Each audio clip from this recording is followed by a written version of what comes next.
اعوذ باللہ السمیع العلیم من الشیطان الرجیم بسم اللہ الرحمن الرحیم رب اشرح لی صدری ویسر لی امری واحلل عقدۃ من لسانی یفقهوا قولی رب زدنی علما رب یسر ولا تعسر وتمم بالخیر۔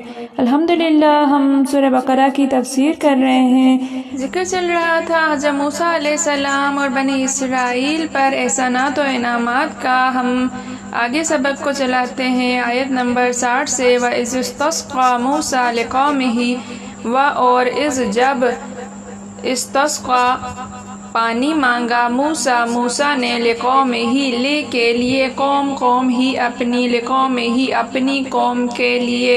فَقُلْنَا پھر ہم نے کہا اضرب مارو بِعَصَاكَ بے ذریعے عصا لاٹھی کا اپنی لاٹھی کو الحجر پتھر پر۔ فانفجرت پس پھوٹ پڑی تو پھوٹ پڑے منہ اس سے پھوٹ پڑے اثنتا عشر 12 عیناً چشمے قد علم تحقیق جان لیا کل ہر ایک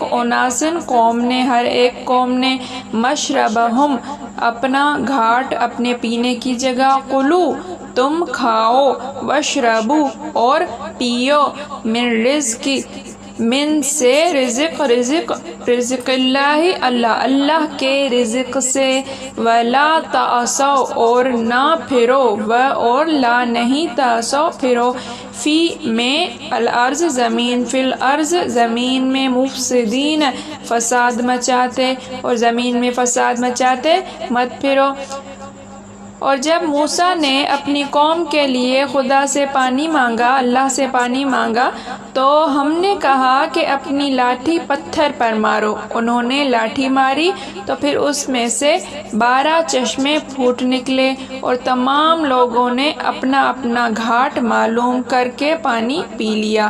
ہم نے حکم دیا کہ خدا کی عطا کی ہوئی روزی کھاؤ اور پیو مگر زمین میں فساد نہ کرتے پھرو۔ دیکھیے وَإِذْ قُلْتُمْ يَا مُوسَىٰ لَن نَّصْبِرَ عَلَىٰ طَعَامٍ وَاحِدٍ اور اس جب قلتم تم نے کہا اور جب تم نے کہا یا موسیٰ اے موسیٰ لن نصبر لن ہرگز نہیں نصبر ہم صبر کریں گے ہم ہرگز صبر نہیں کریں گے علی طعام علی پر طعام کھانا ایک کھانے واحد ایک کھانے پر ہم ایک کھانے پر ہرگز صبر نہیں کریں گے۔ فدعو دعا کریں لنا ہمارے لیے ربک اپنے رب سے یخرج نکالے لنا ہمارے لیے اپنے رب سے دعا کیجئے کہ ہمارے لیے نکالے مما اس سے جو تم بیتو اگاتی ہے الارض زمین جو زمین اگاتی ہے من سے کچھ بقلہا ترکاری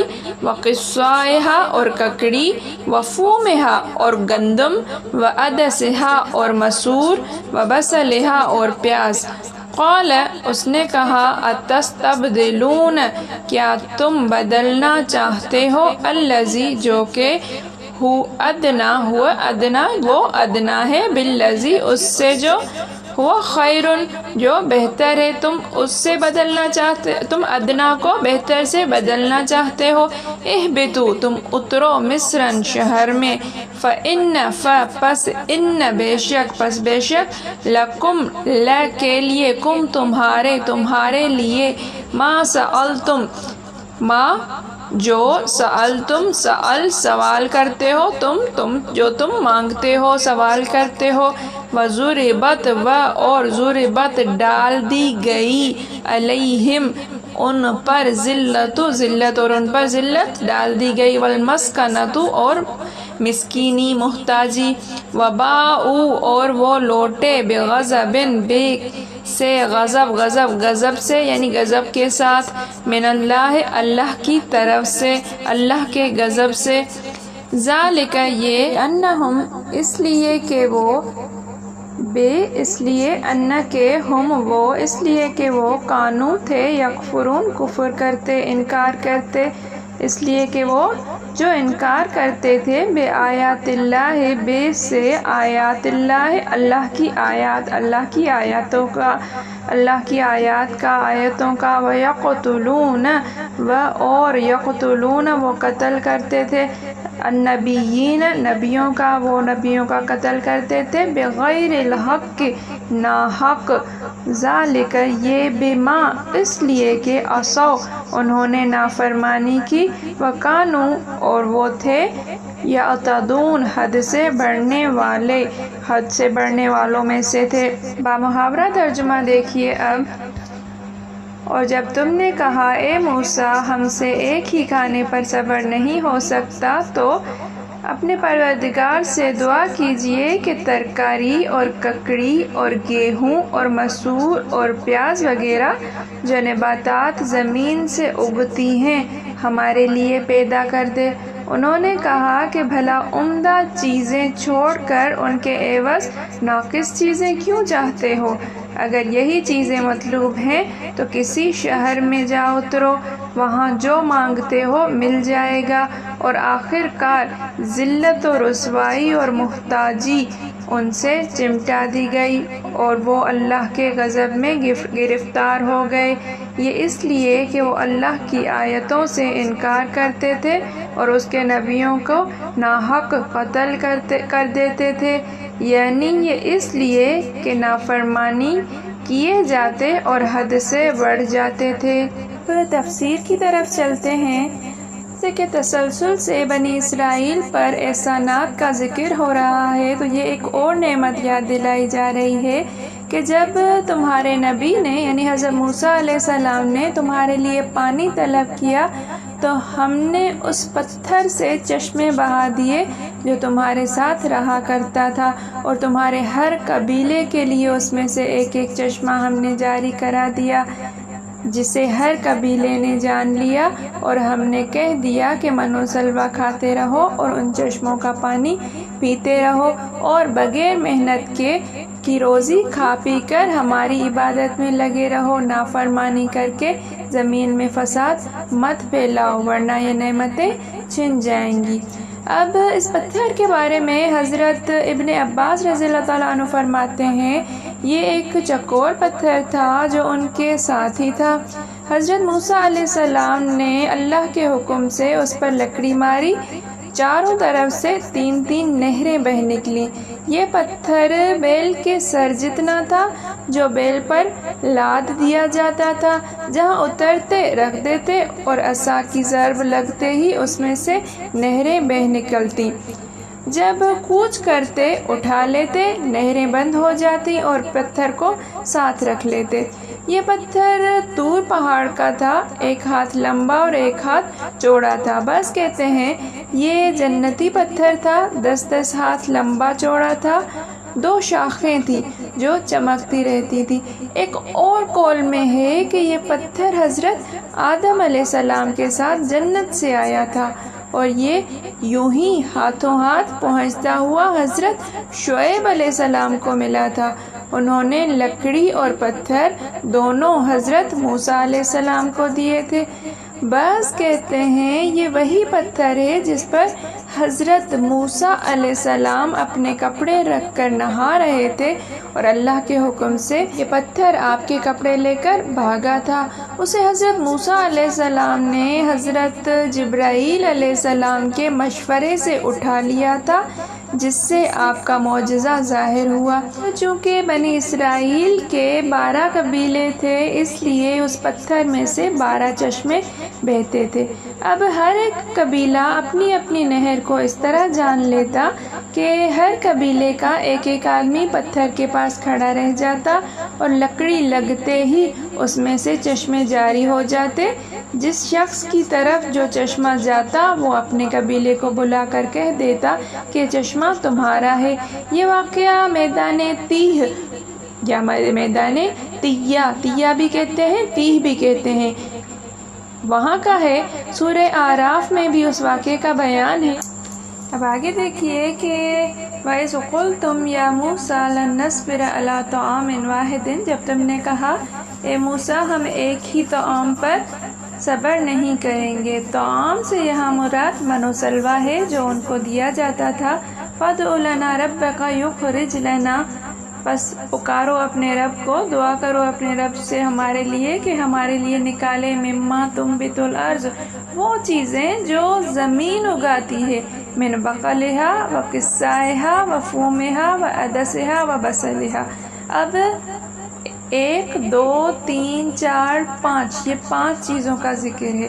تھوڑی سی سمجھنے کی بات ہے، پہلے ترجمے کو دیکھیے کہ بقلہا ترکاری جو ساگ پالک پتوں والی چیزیں جو زمین کے اوپر اگتی ہیں یہ ہیں، وہ قثائہا اور ککڑی جو بیل میں اگتی ہیں، وفومہا اور گندم، اس کا ترجمہ جو ہے وہ تھوم فوم یا لہسن سے بھی کیا گیا ہے، لیکن گندم اس کا صحیح ترجمہ ہے، وعدسہا اور مسور، وبصلہا اور پیاز۔ اب دیکھیے بقلہا سے مراد ترکاری، تو ہر وہ ترکاری جو زمین کے اوپر اگتی ہے، اس میں ساگ کی اور پالک کی ہر طرح کی قسم آ گئی۔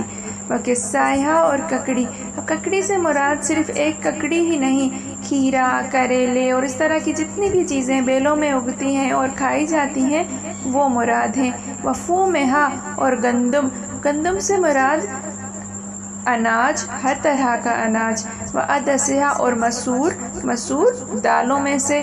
وبصلہا اور پیاز صرف ایک پیاز ہی نہیں مانگا گیا بلکہ پیاز کی طرح جتنی بھی چیزیں اگتی ہیں، جیسے گاجر ہو گئی، مولی ہو گئی، بہت ساری شلجم، اس طرح کی چیزیں جو ہیں جو زمین کے اندر اگتی ہیں وہ مراد ہے۔ قال استستبدلون الذی هو ادنی بالذی هو خیر، اس نے کہا کہ کیا تم بدلنا چاہتے ہو جو ادنا ہے اس سے جو بہتر، یعنی تم بہتر کو بہت ہی گھٹیا چیزوں سے تبدیل کرنا چاہتے ہو؟ بہترین چیز من و سلوہ جو بغیر محنت کے تم کو اللہ نے عطا فرمائی ہے، تم اس کو چھوڑ کر ایسی چیزوں کی طرف جا رہے ہو جن کی کوئی وقت ہی نہیں، یا جو محنت کے ذریعے حاصل کی جاتی ہیں، یا جو اس کھانے کے مقابلے میں کوئی اتنی زیادہ طاقتور نہیں۔ اہبطوا مصرا فإن لكم ما سألتم، پس تم شہر میں اتر جاؤ، بے شک تمہارے لیے وہی ہے جو تم مانگتے ہو۔ اب مصرن سے مراد ایک قول تو یہ ہے کہ خاص مصر شہر ہی مراد ہے، ایک یہ ہے کہ کسی بھی شہر میں اتر جاؤ، تمہارے لیے یہ کوئی مشکل چیز نہیں ہے جو میں دعا مانگوں، تم کسی بھی شہر میں اتر جاؤ اور جا کے اگا لو، مل جائیں گی یہ چیزیں تمہیں۔ ابن کثیر بھی فرماتے ہیں کہ بہترین جو مطلب ہے اس کا یہی ہے کہ مصر سے مراد عام شہر لینا بھی بہتر معلوم ہوتا ہے۔ تو مطلب یہ ہوا کہ جو چیز تم طلب کرتے ہو یہ تو آسان چیز ہے، جس شہر میں جاؤ گے یہ تمام چیزیں وہاں پالو گے، میری دعا کی بھی کیا ضرورت ہے؟ کیونکہ ان کا یہ قول محض تکبر، سرکشی اور بڑائی کے طور پر تھا، اس لیے انہیں کوئی جواب نہیں دیا گیا۔ واللہ اعلم۔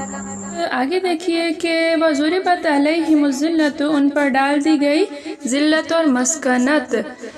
اس سے مراد مطلب یہ ہے کہ ذلت اور مسکینی ان پر ڈال دی گئی، ان کا مقدر بنا دی گئی، اہانت و پستی ان پر مسلط کر دی گئی، جزیہ ان سے وصول کیا گیا، مسلمانوں کے قدموں تلے انہیں ڈال دیا گیا، فاقہ کشی اور بھیک کی نوبت پہنچی، اللہ کا غضب و غصہ ان پر اترا۔ باءوا بغضب من اللہ ذلک بانہم کانوا یکفرون، کہ وہ اللہ کے غضب کے ساتھ لوٹے اس وجہ سے کہ وہ انکار کرتے تھے۔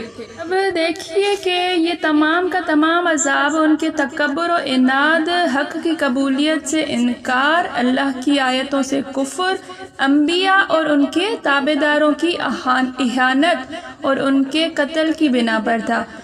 اس سے زیادہ بڑا کفر کون سا ہوگا کہ اللہ کی آیتوں سے کفر کرتے اور اس کے نبیوں کو بلا وجہ قتل کرتے۔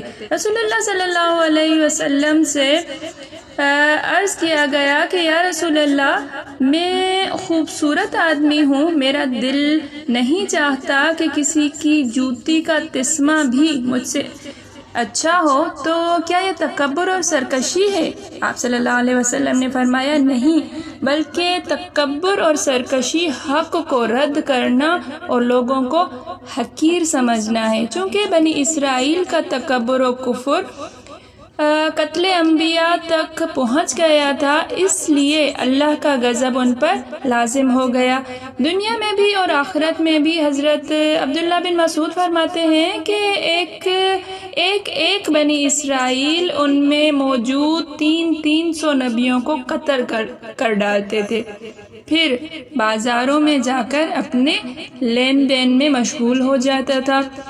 رسول اللہ صلی اللہ علیہ وسلم فرماتے ہیں سب سے زیادہ سخت عذاب قیامت کے دن اس شخص کو ہوگا جسے کسی نبی نے قتل کیا ہو یا اس نے کسی نبی کو مار ڈالا ہو، اور گمراہی کا وہ امام جو تصویریں بنانے والا یعنی مصور ہوگا۔